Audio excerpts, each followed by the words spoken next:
Yes, all right, boy. All right, boy. Just wait, I'm filming. All right.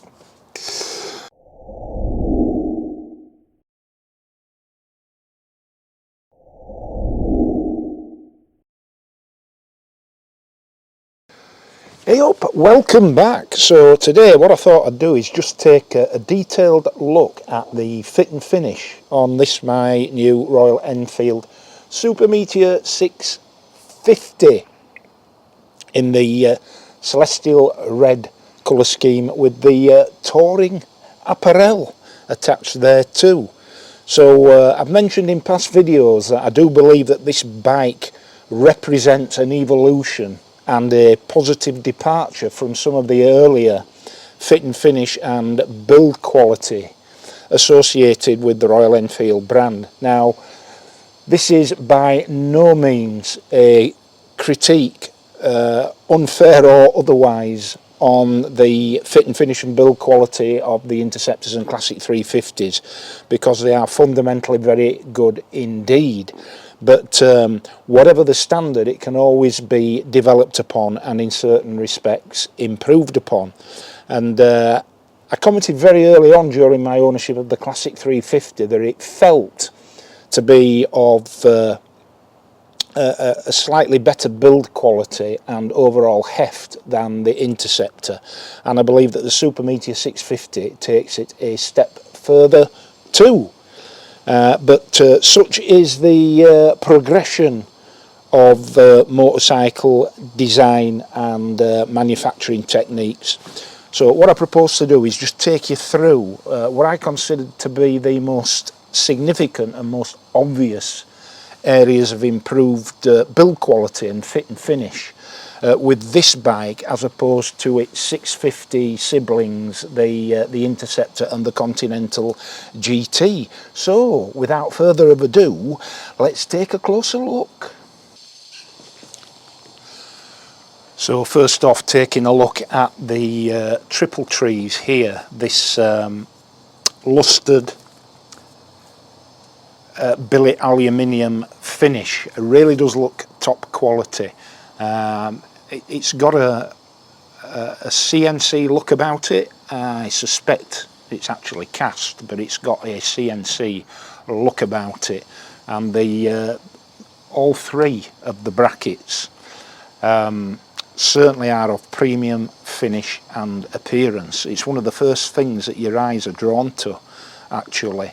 And alongside that, the sort of diamond cut semi-gloss, semi-matte finish to the forks themselves, these upside down forks, really sets it off. And it's the sort of thing that you will probably associate with a much more expensive bike, probably nearly twice as expensive in reality. So on first sight, right at the front of the bike, when you get to this general area here, you can't fail but to be impressed by the quality of these machinings or castings, whichever they are. And they certainly stand out in a way that perhaps they don't so much on the Interceptor and the Continental GT. And if we just zoom out and take a look at how those assemblies fit in with the rest of the bike, you can see that both top, middle and bottom there and colour matched, as I think you can see there, with the Mudguard hanger, really speak to a very high standard of construction indeed. And just mind Eddie there, minding the bike. And if we just pan down a little bit there, you can see that at the bottom of those upside down forks we've got an equally impressive standard of fit and finish, colour coordinated with the triple tree brackets at the top and the headlights around. So yeah, right at the front of the bike, some very, very obvious and significantly improved standards of fit and finish on those casting stroke machinings there. So next up, let's have a look at this here oil cooler guard here. Now on the Interceptor and the Continental GT, certainly on the original versions, this was a fairly utilitarian plastic affair. Didn't have a great deal of rigidity and robustness to it, I think it's fair to say, although it was perfectly functional. And that caused me to swap out the oil cooler guard on the Interceptor at an early stage for an Enfield Precision aftermarket part. But I won't be doing that on this bike. It's just not at all necessary, because all credit to Royal Enfield, this all metal oil cooler guard here is of a much higher quality indeed, and it's finished in a nice sort of satin, almost Cerakote like finish there, and is pretty heavy duty, I think it's fair to say. So this, both aesthetically and functionally, is perfectly good for the bike and doesn't warrant a change. Any change would be purely cosmetic in nature. It wouldn't add any greater degree of durability to the part, I would suggest, and I think that looks pretty well up to standard there compared with the rest of the bike. So that will be stopping.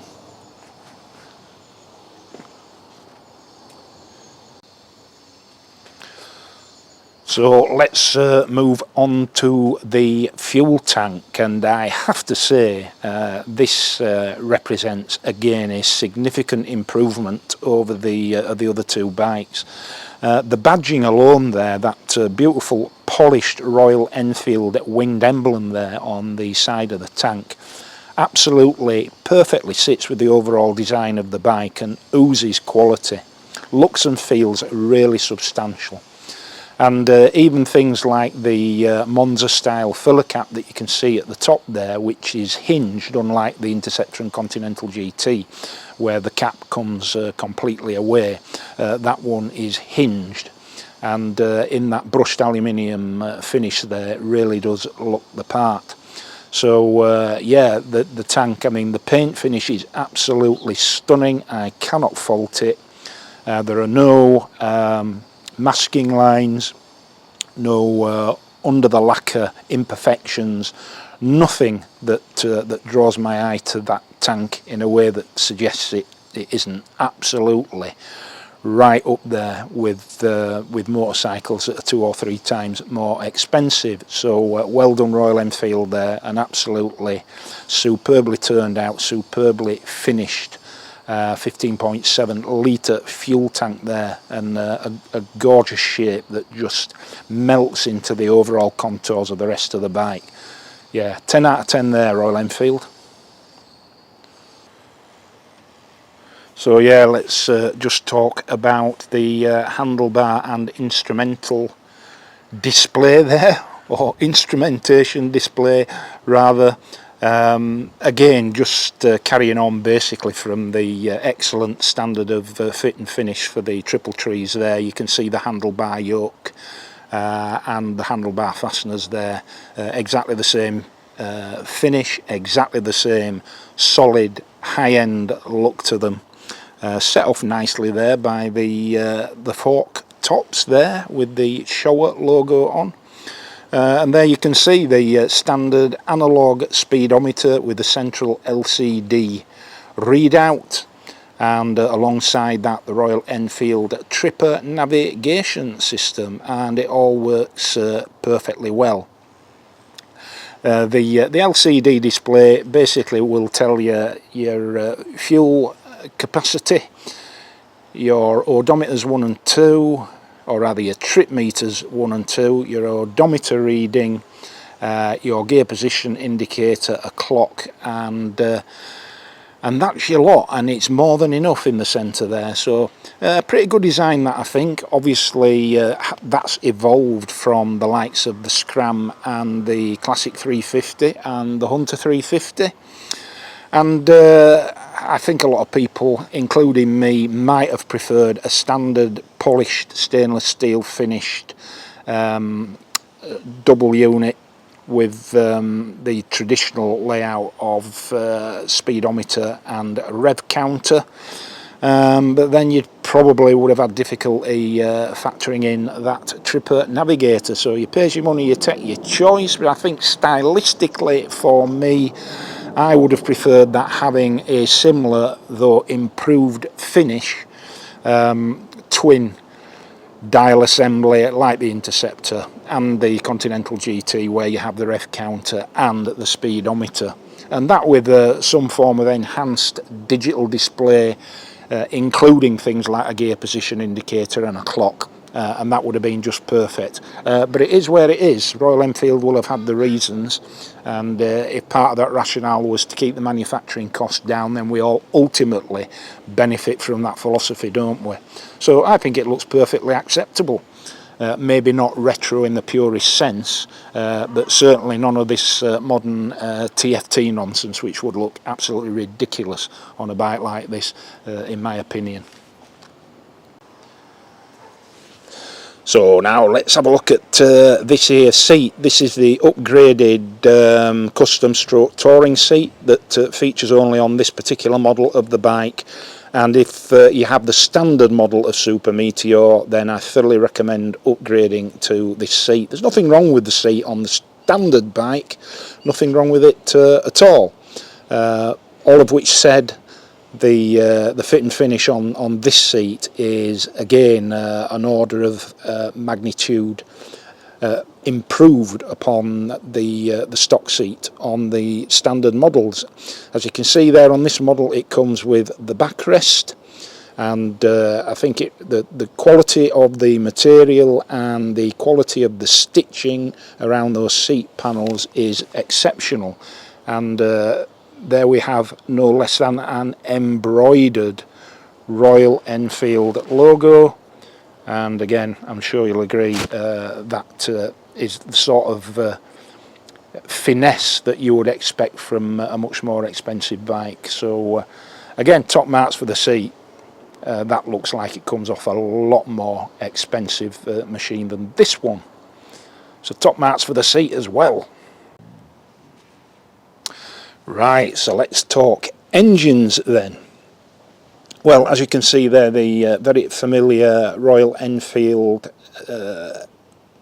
air-cooled and oil-cooled 650cc parallel twin engine. But again, a number of enhancements over and above its original incarnation in the Interceptor and the Continental GT. And I'm pleased to say, after many days of blood and sweat polishing up the engine casings on the Interceptor, the Cerakote finish, which is a dark gunmetal type grey Cerakote finish on these engine casings, is something of a blessing, and I think it doesn't detract from the bike at all. I think if they were polished alloy, as with some of the other bikes, it wouldn't sit with the overall design and lines of the bike. So I think they look exactly the part, and much easier to maintain. I also like there, if you can see there, just to the right of the engine, you can see that sort of faux carburettor cover. There's one on each side, and that is proper quality, decent gauge. I'm guessing 3-4mm polished aluminium, and that really sets off the rest of the engine there. And I think that's a really attractive looking parallel twin sitting there in that frame. And with those engine casings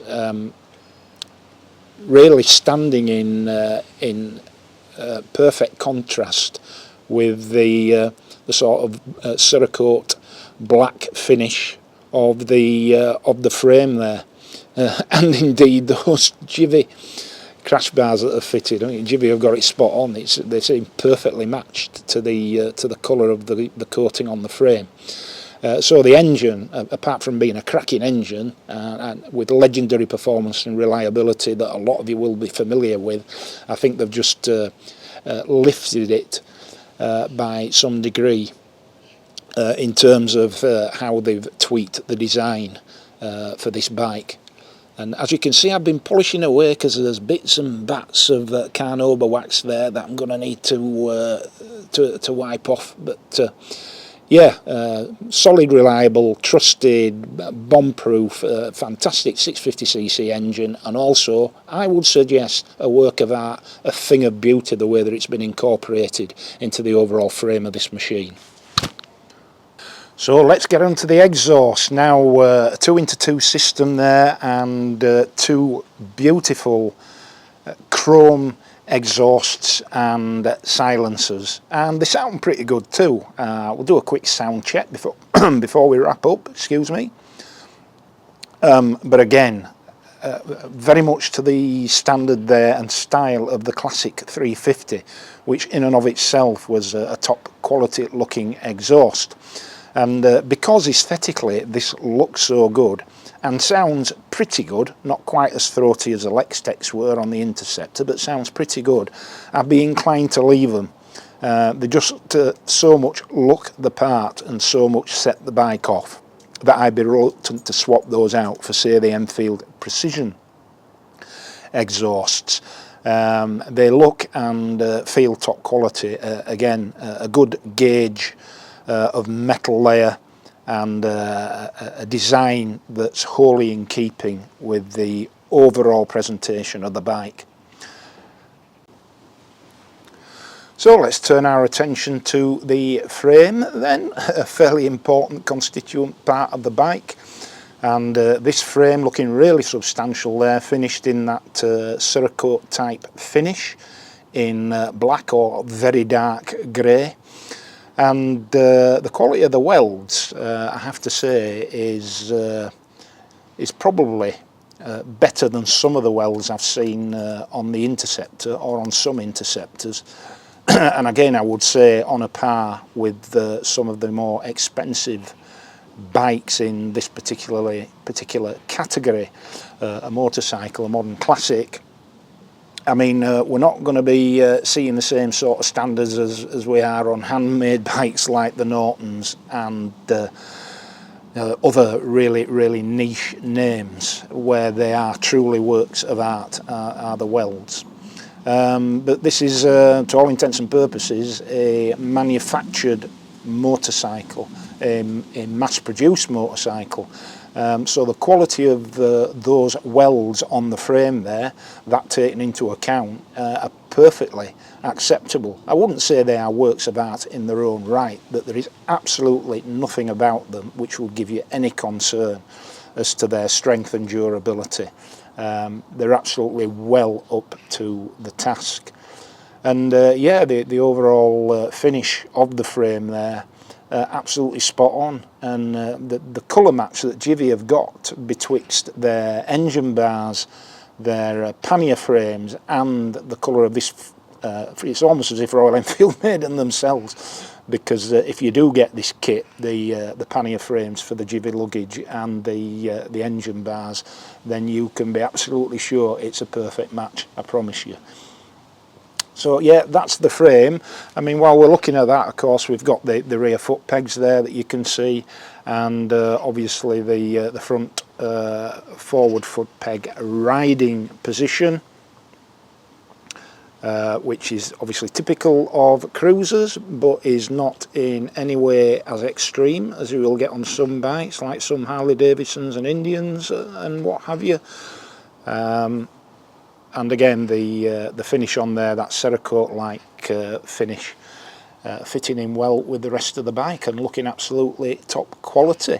Nice, relatively chunky rubber footrest there with the old Hero blobs on, because it is more than possible on a tight enough bend to touch those pegs down. In a very graceful and responsible way, of course.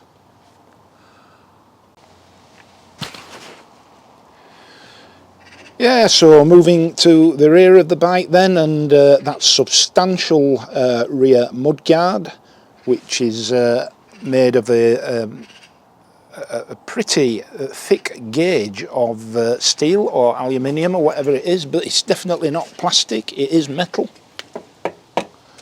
Very solid, indeed. And that contributes significantly, I would suggest, to the 240 odd kilograms weight of the bike. But it really is substantial, and coupled with an excellently designed and completely in character tail light there, and indicators, absolutely spot on with the rest of the bike. And as you can see, the whole thing comes together coherently there in terms of the back of the bike. This isn't a bike that's ever going to need a tail tidy or anything like that, obviously. But as you can see, some nice finishing touches there with the Royal Enfield logo. And again, the Royal Enfield logo on the back of the passenger backrest there.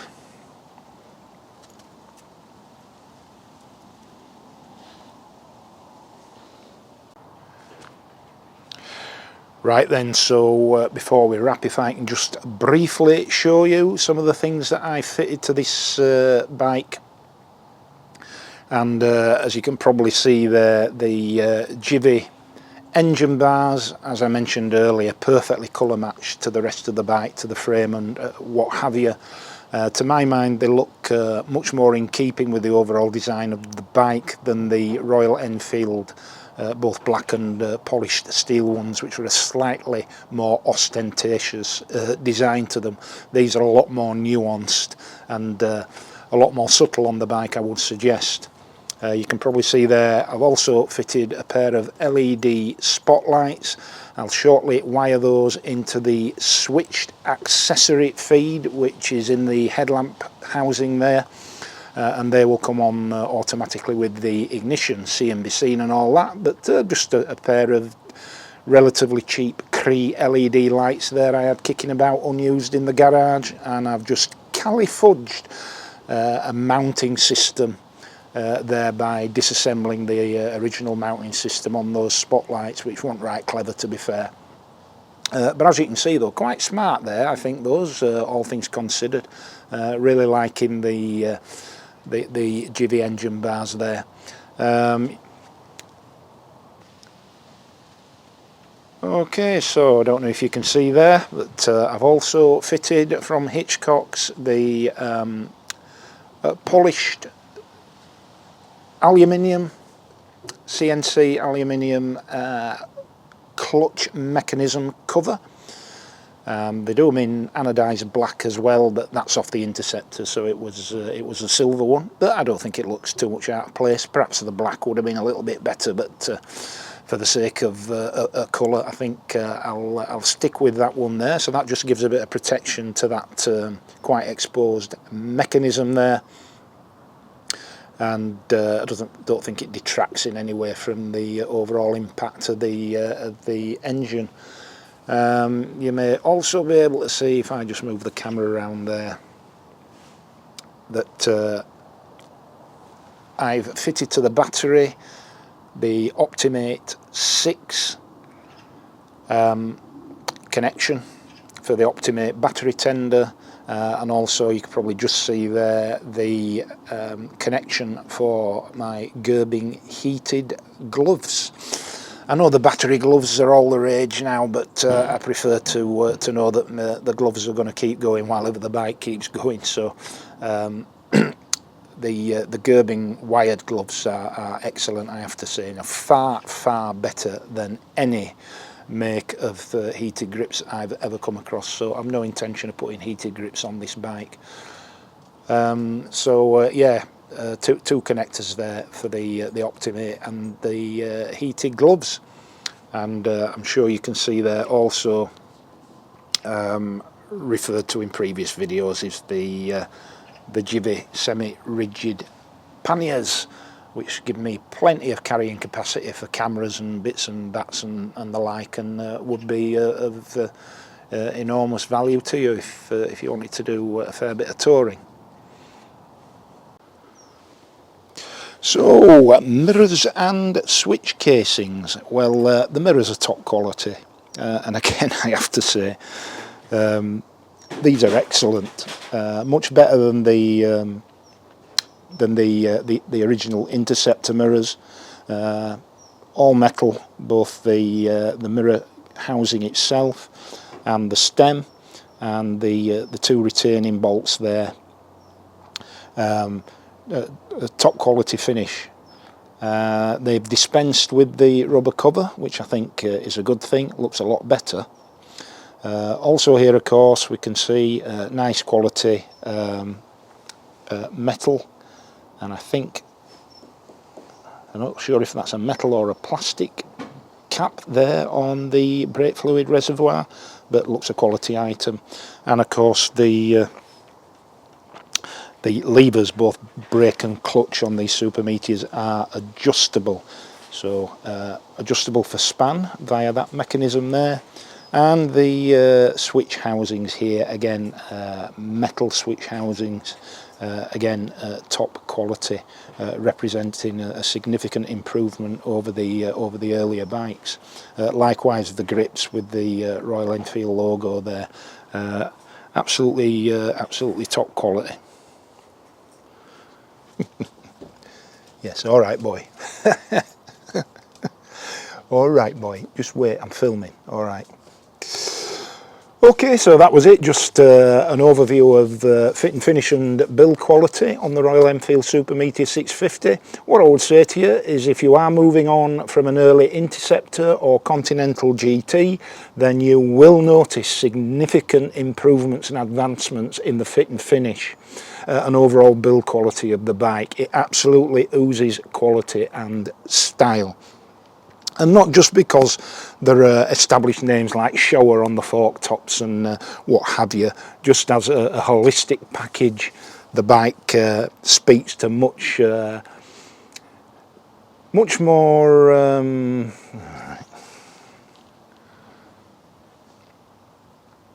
start again. Right, so that's that for today. Just a brief overview of some of the